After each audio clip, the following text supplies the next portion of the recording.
Well, CJ, welcome to the Data Revolution Tour in London. Thanks for spending some time with us. There's a huge buzz around these tour events, and we've got, what, 300, 400 people in there at least. It's standing room only in there. Yeah, and with Donald Farmer, I saw the part of the keynote there. He's a very motivational speaker. But, Yeah. So how is it going so far, as you're concerned? What have you seen so far? On the Data Revolution Tour? Yeah, they're wonderful. I mean, this is standing room only, and considering it's a beautiful day here in London, yes, we're that able was to pack a the room. surprise. Yeah, the fact that we have standing room only, I think, says a lot around what we're bringing to our customers and our partners.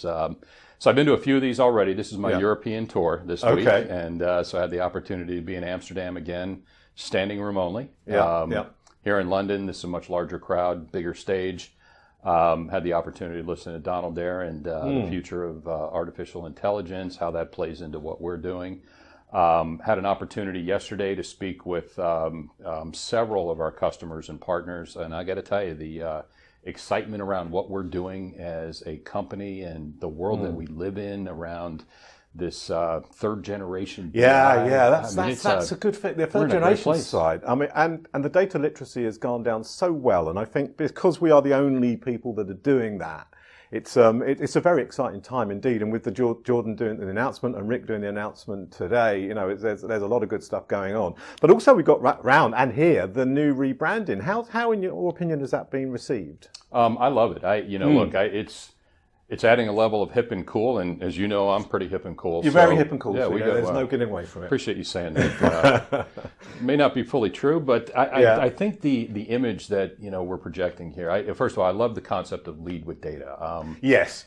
Something that I try to constantly improve myself on is concepts of leadership, and it's a very powerful word to me. So the idea of how we as an organization are helping our customers truly lead with data to drive business outcomes and their transformation, I think is a very powerful slogan. And the data literacy sits around that, doesn't it? So Absolutely. not just that ability to be able to open up a spreadsheet and see a number and agree with it, but be able to argue and analyse that information. And I think that's very important, because you can see a figure, can't you? You can say, yeah, that's right. But unless you truly understand what brings us to that place, that's when it's important. That's right.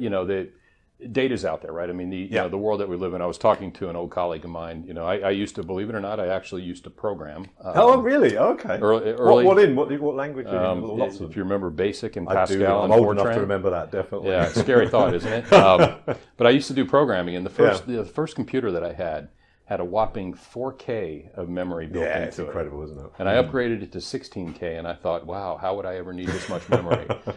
And to think the amount of data that gets transmitted literally every second, and what we're facing, customers that I talk with, this how do I capture data, not for the sake of capturing the data, but how do I leverage that to transform my business, make decisions, react quicker to market opportunities.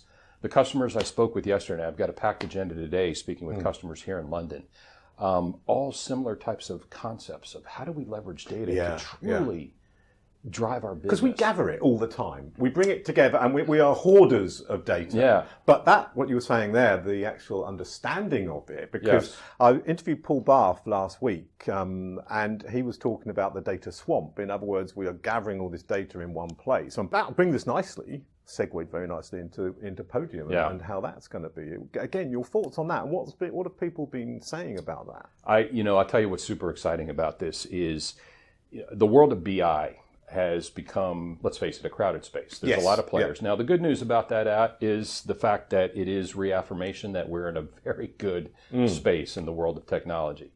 That said, how we differentiate ourselves and continue to show that we are helping our customers lead with data. Having an acquisition around what we did in Podium to start to expand ourselves, not just in the world of BI, but into the world of big data. Is really differentiator. This topic has come up in 100% of the conversations that I've had with customers. And really shows the thought leadership of what we have at Qlik around really helping our customers take that massive amount of data and actually be able to do something about it. So resoundingly positive feedback around what we're doing and how we're differentiating ourselves in the market. Yeah, and that linked in with a Qlik Associative Big Data Index as well, which is another thing. They just sort of come together so well. And then when you think about other things, the concepts of augmented intelligence and I mean, this really is the transformation. When we talk about how we're leading the way around third generation BI, this is our game. Yeah, it's fantastic. And going up to the innovation showcase with Qlik Core, and have you been on the bike yet to do your time? Does it look like I've been on the bike yet? No. I'll get on that later. Okay, it's yes. Yeah, because they're trying to get from Westminster to I can't remember what, but anyway, for charity. No, but I will get on the bike. Excellent. I shall be up there waiting for you to do that. So we're this is your second one in Europe. So you're saying, and what else? So the tour's got another 12 events coming up around that. Lot, so where are you off to next, and what other events are you going to? So right after this event, I'm hosting this evening I'm hosting a customer dinner. We've got over a dozen customers and prospects coming to further the discussion around what we're doing. So very excited about that. Tomorrow I head to Paris for the event in Paris. Then next week in the States, I'm keynoting at the Washington event. And then we've got New York, San Francisco, so it's kind of the U.S. tour next, and then I look forward to heading out to Asia to wrap up the trip. So you're a very, very busy man at the moment. Does your wife know who you are? Occasionally. She asks me, why are you here so much? Go away more. Yeah, go away more. CJ, as always, it's been an absolute pleasure. Absolute pleasure. Thank you for taking the time. Enjoy the rest of the day, because it's going to be a lot of fun. Exciting stuff.